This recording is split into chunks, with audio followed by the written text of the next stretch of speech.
أعوذ بالله من الشيطان الرجيم بسم الله الرحمن الرحيم. Assalamualaikum warahmatullahi wabarakatuh. Pada kesempatan kali ini saya akan berbagi video pendidikan tentang salah satu pengetahuan yang harus kita pelajari sebagai umat Islam, yaitu meningkatkan pengetahuan tentang cara beribadah kepada Allah Subhanahu wa Ta'ala. Sehubungan sekarang ini adalah bulan puasa, maka sangat tepat jika cara beribadah kepada Allahnya itu adalah tentang puasa. Apakah puasa itu dan bagaimana ketentuan-ketentuannya? Mari kita lihat tayangan berikut ini.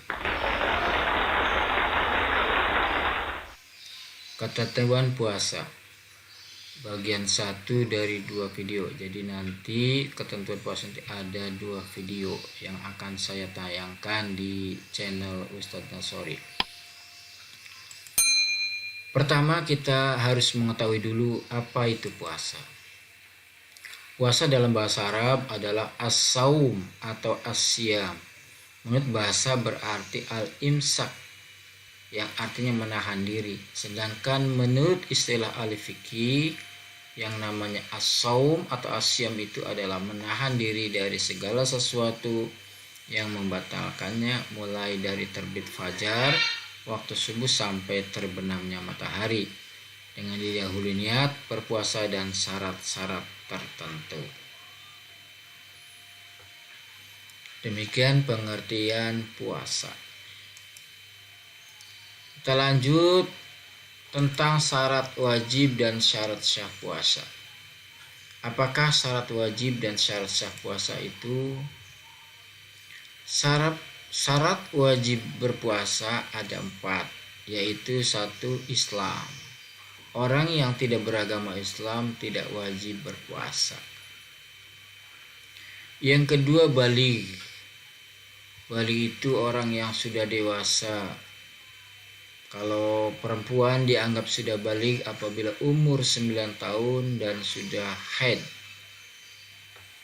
Laki-laki apabila sudah berumur 15 tahun itu sudah dianggap baligh.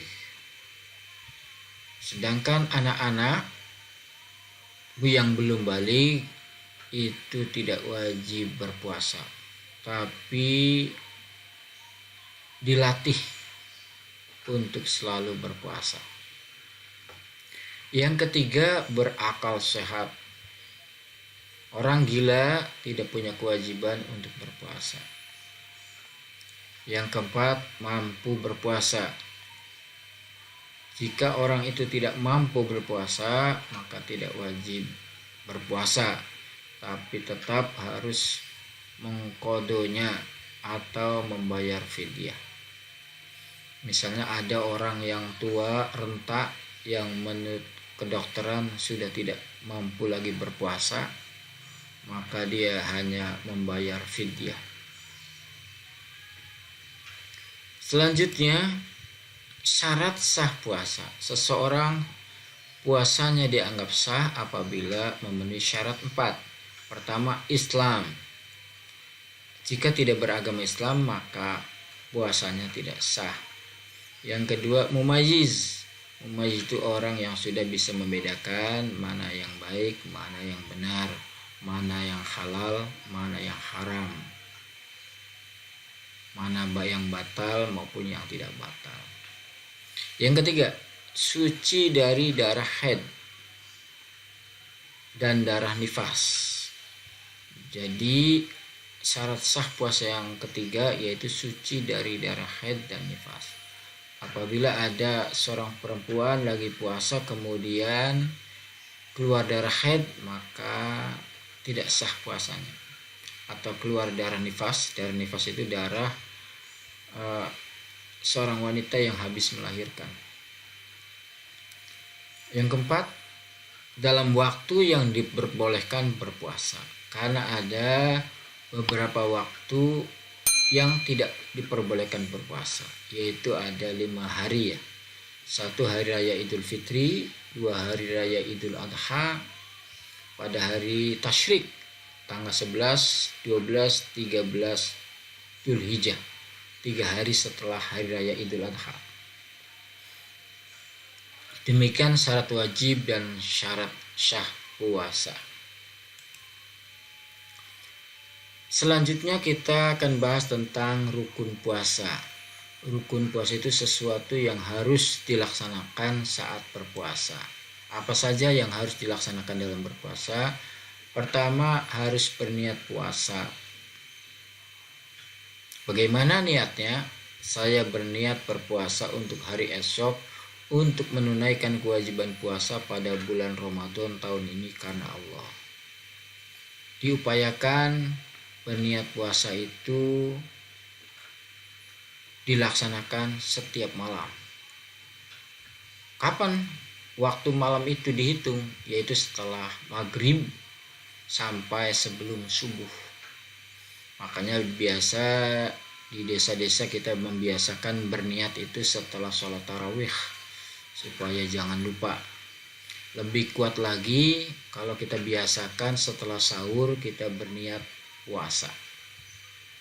Dalam bahasa Arabnya biasa Bismillahirrahmanirrahim, nawaitu shoma ghadin an adai fardi syahri ramadhani hadis sanati fardolillahi ta'ala.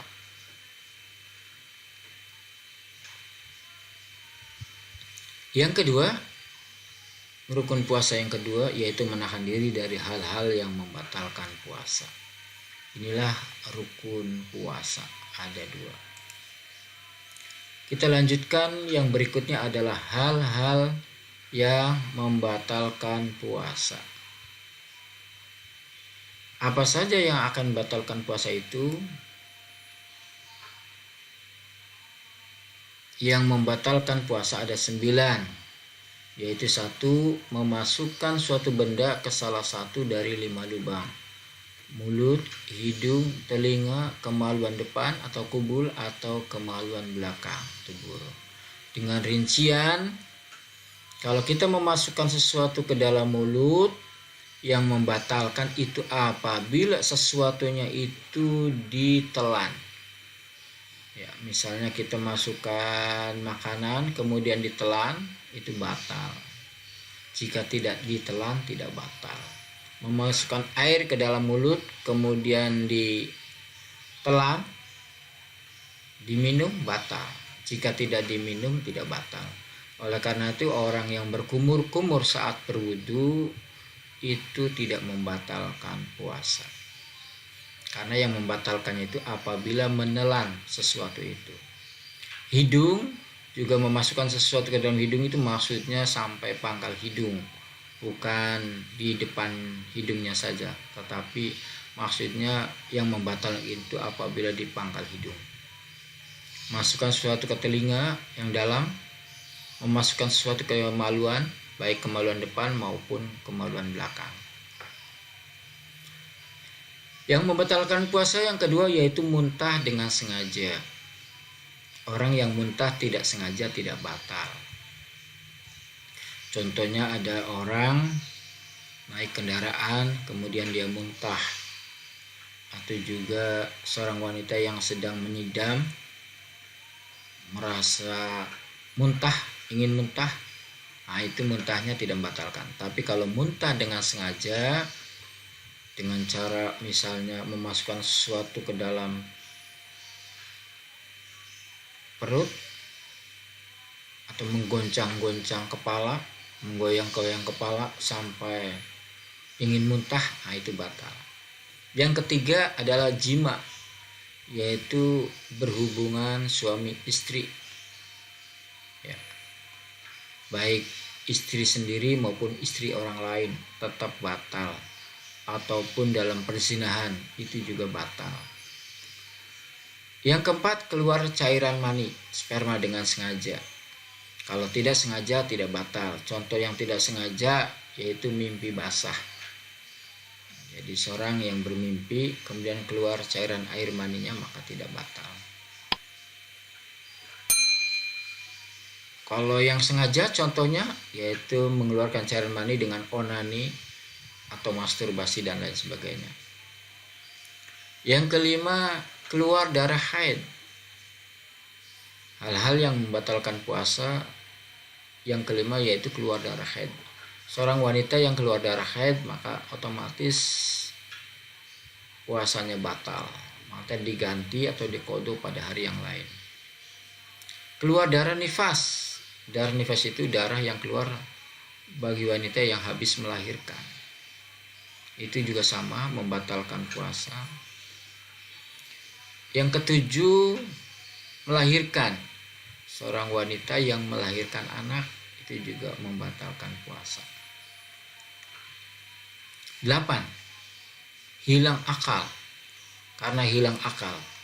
Untuk hilang akal itu sebenarnya ada 3 macam. Tapi yang membatalkan puasa hilang akal karena gila. Walaupun hanya 1 menit. Jadi kalau ada orang sedang puasa kemudian gila 1 menit maka batal puasanya.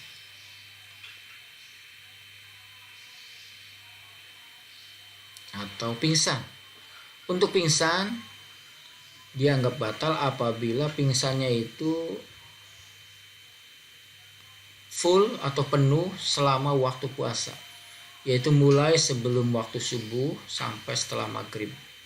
Jadi kalau ada seorang pingsan sebelum subuh sudah pingsan, kemudian sadarnya waktu isya, maka orang itu batal puasanya walaupun sudah diniati puasa. Tetapi kalau pingsannya itu hanya sebentar, maksudnya ada melihat atau sadar di waktu dia di saat puasa, maka tidak batal. Misalnya ada seorang yang sedang puasa kemudian pingsan pada jam 10, 5 jam pingsan kemudian sadar lagi, maka itu tidak batal puasanya. Kalau pingsannya hanya sebentar, tidak full 1 waktu berpuasa. Ada lagi yang ketiga, hilang akal itu karena tidur. Orang tidur itu hilang akalnya tapi tidak membatalkan puasa walaupun 1 hari full penuh. Yang kesembilan, yang membatalkan puasa itu murtad. Murtad itu keluar dari agama Islam. Orang yang keluar dari agama Islam itu membatalkan puasa. Salah satunya diantaranya penyebab murtad itu dia sudah tidak lagi mempercayai adanya Allah, atau juga dia sudah tidak lagi mempercayai adanya Muhammad, atau mempercayai adanya Nabi setelah Nabi Muhammad. Itu gambaran orang murtad. Oke, saudara-saudaraku, untuk bagian pertama tentang ketentuan puasa sudah dianggap cukup. Dalam channel Ustadz Nasori ini saya juga bagi yang belum melihat tayangan-tayangan sebelumnya, yaitu ada 7 amalan soleh pada bulan suci Ramadan, silakan diklik aja. Kemudian juga ada tentang keistimewaan bulan suci Ramadan, silakan diklik saja. Ini semua ada pada YouTube channel Ustadz Nasori.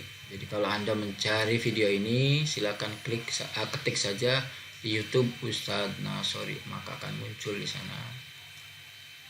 Terima kasih atas perhatian. Mohon maaf apabila kekurangan. Walafu minkum. Wassalamualaikum warahmatullahi wabarakatuh.